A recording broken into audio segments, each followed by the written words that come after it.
Estonia के अंदर सबसे बड़ा जो शिवा टेम्पल जो है वो बनाया गया है और ये तकरीबन इस साल जून के अंदर ये बनाया गया। Yeah, this is main dome. It's Shiva temple. This is Shakti temple. Yeah. Shiva and शक्ति। Yeah.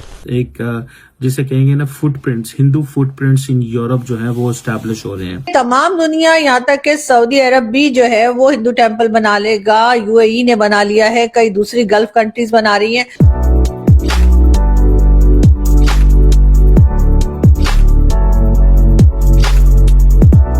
Many people call it as an expansionism of Hinduism around the globe.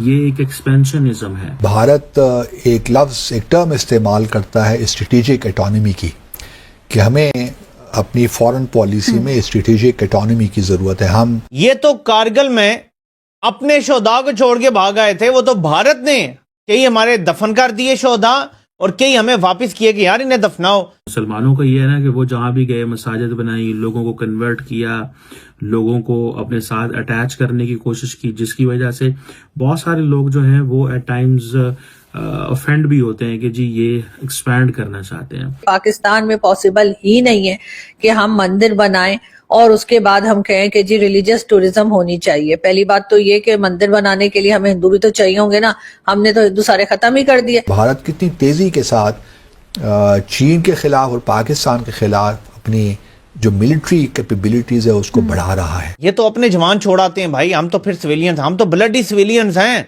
हमारी लाशों को तो इन्होंने केमिकल लगा के गायब करना है। ये तो हमें कीड़े मकोड़े भी नहीं समझते। एक तो वो ये कहते हैं घर वापसी करें कि जो हिंदू था वो वापस हिंदू बन जाए। आप जो भी थे लेकिन आप वापस हिंदू बन जाए। नमस्कार दोस्तों, कल एक न्यूज एस्टोनिया से आई है जहां पर अब तक का सबसे बड़ा शिव टेम्पल बनाया गया है।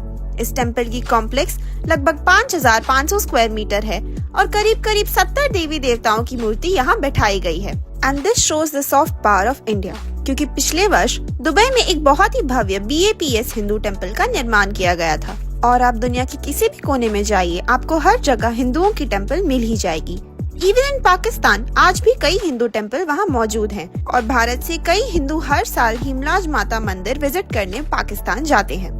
बीते कुछ वर्षों में हमने देखा है कि कई इस्लामिक एंड गल्फ कंट्रीज में हिंदू फेस्टिवल को भी बड़ी धूमधाम से सेलिब्रेट किया जाता है। इवन वेस्टर्न यूरोप में भी अब लोग होली से लेकर दिवाली सेलिब्रेट करते हैं। इसी टॉपिक पर चलिए आगे पाकिस्तानी मीडिया का रिएक्शन देखते हैं। वीडियो को लाइक और चैनल को सब्सक्राइब कर लें। कई दूसरी कंट्रीज, चाहे वो अमेरिका हो, यूरोपियन कंट्रीज हो या फिर गल्फ कंट्रीज हो, वहां पर हिंदू टेम्पल्स जो है वो बनाए जा रहे हैं। और बल्कि अबू धाबी का जब बना था तब तो PM मोदी गए भी थे और उन्होंने वहां जाके इनॉग्रेशन में भी हिस्सा लिया था। और अब कहा यह जा रहा है कि PM मोदी जो हैं वो शायद हिंदुज्म को प्रमोट कर रहे हैं और उन्हीं की वजह से जो है डिफरेंट कंट्रीज जो हैं वो आगे की तरफ बढ़ती दिखाई दे रही हैं और वहां पर जो है वो हिंदू टेम्पल्स बनने शुरू हो गए। हो सकता है कि बहुत जल्द हम MBS से भी सुने और सऊदीया में भी जो है हिंदू टेम्पल जो है वो बनने के लिए तैयार हो जाए। और ये भी क्रेडिट खैर बहुत से लोग PM मोदी को दे रहे हैं, लेकिन साथ साथ उन कंट्रीज को भी मैं कहूंगी कि बहुत अच्छा काम वो कर रहे हैं और ऐसा करना ही चाहिए। और अब एक बार फिर जो बात की गई है वो ये कि जी यूरोपियन कंट्रीज में एस्टोनिया एक कंट्री है और वहां पर जी कहा यह जा रहा है कि लॉर्ड शिवा का जो टेम्पल है, सबसे बड़ा टेम्पल लॉर्ड शिवा का, वो बनाया जा रहा है। क्या एक तरह से पाकिस्तान में भी ये सब कुछ पॉसिबल है? मेरे ख्याल से नहीं है। बहुत से लोगों का कहना ये है कि जी पाकिस्तान जो है उसको भी इसी तरफ जाना चाहिए। पाकिस्तान को भी जो है वो हिंदू टेम्पल्स जो हैं वो पाकिस्तान में बनने चाहिए और रिलीजियस टूरिज्म जो है उसकी तरफ जाएं तो पाकिस्तान बहुत कुछ कमा सकता है, बहुत पैसा मिल सकता है और उस टूरिज्म के जरिए जो है इकोनॉमी जो है वो काफी हद तक ठीक की जा सकती है। लेकिन प्रॉब्लम ये है कि तमाम दुनिया यहाँ तक के सऊदी अरब भी जो है वो हिंदू टेम्पल बना लेगा। UAE ने बना लिया है, कई दूसरी गल्फ कंट्रीज बना रही हैं, अमेरिका, कनाडा और कई जगह पर यूरोप में सब कुछ हो रहा है। लेकिन पाकिस्तान में ऐसा नहीं होगा। उसकी रीजन मैं आपको बताती हूँ। वैसे तो आप लोग जानते ही होंगे क्योंकि जो लोग हमें देखने सुनने आते हैं, डेफिनेटली बहुत नॉलेज रखते हैं और वो ये सब जानते ही है कि पाकिस्तान 2 नेशन थ्योरी के ऊपर बना था और वो 2 नेशन थ्योरी क्या थी कि जी हिंदू और मुस्लिम एक साथ नहीं रह सकते।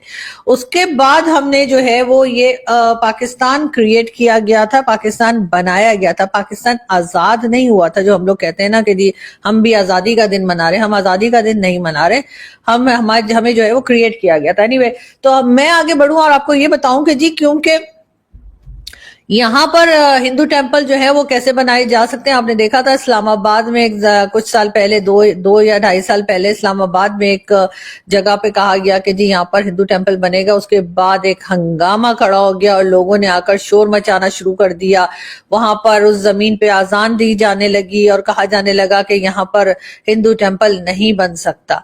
पाकिस्तान में किसी भी दूसरे रिलीजन के लोगों को या किसी और फेथ के लोगों को बर्दाश्त करने के लिए बिल्कुल भी जगह नहीं है। अभी आपने 2 दिन पहले देखा कि सिंध में ही जो है वो मीरपुर खास में किस तरह से एक अहमदिया जो थे वो नमाज पढ़ के, यानी जो उनकी मस्जिद है उसमें वो नमाज पढ़ के सुबह की आ रहे थे और उनको मार दिया गया। और ये कोई पहली बात नहीं है, कई बार इसी किस्म के अटैक्स जो है वो अहमदियास पर होते रहे हैं। मगर उसके साथ साथ हमने ये भी देखा कि हिंदू जो हैं उनको भी कम से कम हम करते चले गए। बहुत बार हमें इंडियन मीडिया ने भी कहा और कई दूसरे लोगों ने भी कहा कि जी पाकिस्तान बनने के टाइम पर जो माइनॉरिटी पाकिस्तान में थी अब वो परसेंटेज नहीं रही। उस वक्त कहा यही जाता है कि शायद 20 या 15% के आसपास कुछ बताया जा रहा है, लेकिन अब जो है आप जानते हैं कि शायद 2% भी नहीं रह गई है। अब उसके लिए हम खैर जाते हैं तो जाहिर है हमें डिफेंड करना होता है तो हम कह देते हैं जी वो तो बांग्लादेश चले गए, जी वो तो मुल्क छोड़ के चले गए। उनमें से कुछ मुसलमान हो गए थोड़े बहुत, जिनको इस्लाम बहुत ही पसंद आया था, उनको लगा इससे ज्यादा अच्छा रिलीजन तो कोई है ही नहीं, तो वो जाहिर है वो मुस्लिम हो गए। कुछ को जबरदस्ती कर लिया, कोई ना कोई कहानी हमने सुनाई और हम बढ़ गए आगे। लेकिन असल में हुआ यही है कि पाकिस्तान बनने के बाद जो है जितनी माइनॉरिटी थी, चाहे वो किसी भी रिलीजन की हो, चाहे वो क्रिश्चियंस हो, चाहे वो पारसी हो। मेरे 1-2 क्रिश्चियन फ्रेंड्स भी हैं, वो मुझे कहते हैं कि आप हमेशा हिंदू जो फैमिलीज हैं उनकी बात करती हैं, आप क्रिश्चियंस की बात नहीं करती हैं। हमारे साथ भी वही जुल्म हो रहा है जो हिंदू फैमिलीज के साथ हो रहा है। The Prime Minister in India does want to go to Abu Dhabi and he wants to establish मंदिर वहां पे establish करना चाहते हैं। So इस चीज से पता चलता है कि माइंडसेट जो है ना, इंडियन लीडरशिप के माइंडसेट की समझ आ रही है, जो मौजूदा माइंडसेट है कि हमें अपने आप को एक्सपैंड करना है। जब इंडिया ये कहता है कि हमें अपनी आइडेंटिटी को रिक्लेम करना है, इंडिया ये कहता है हमें अपनी हिस्ट्री, जो हमारी हिस्ट्री थी वो चेंज की गई है। जब मुसलमान आए इंडिया के अंदर, उन्होंने बेसिकली एक पूरे का पूरा जो स्ट्रक्चर है बदल दिया, लोगों को मोटिवेट किया गया कि वो अपना मजहब करें। तो इसीलिए कहते हैं कि जी घर वापसी जो है वो होनी चाहिए। फिर वो कहते हैं जी फॉर एग्जांपल कि हमें जो हम डिफेंसिव रहे हैं अब हमें ऑफेंसिव होने की जरूरत है। बल्कि मैं आज देख रहा था सुप्रीम कोर्ट जो है भारत की, उसने ये कहा है कि किसी किस्म की भी जो रिलीजियस प्लेसेस हैं उसके सर्वे कराने की जरूरत नहीं है, इस प्रोसेस को रोका जा रहा है। सो इंडियन प्राइम मिनिस्टर जो है वो ये चाहते हैं कि उनकी वजह से जो एक इंडिया को एक नई आइडेंटिटी मिल रही है, वो आइडेंटिटी को वो अपने वो जैसे कहते हैं ना कि जो वो कहते हैं ड्यू आइडेंटिटी थी, ये वो आइडेंटिटी है जो हमें पहले मिलनी चाहिए।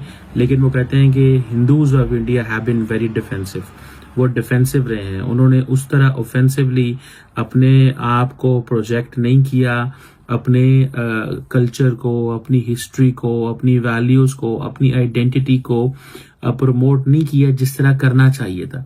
सो यही वजह है कि लॉर्ड शिवा का जो टेम्पल है वो उनको यूरोप में करना पड़ता है, राम मंदिर का जो इफ्तिताह इंडिया के अंदर करना पड़ता है, बाप्स मंदिर का अबू धाबी में करना पड़ता है। एंड जो मैं आपको कल परसों बता रहा था कि नरेंद्र मोदी पाकिस्तान जब आना था, उन्होंने बलूचिस्तान में एक पुराना हिंदू मंदिर है वहां पे जाना था। सो वो जहां भी जाना चाहते हैं, he wants to go with this idea of religious lens. And वो उनका ये जो आइडिया रिलीजियस लेंस का इसलिए कामयाब रहता है बिकॉज इंडिया की इकोनॉमी बहुत अच्छी है।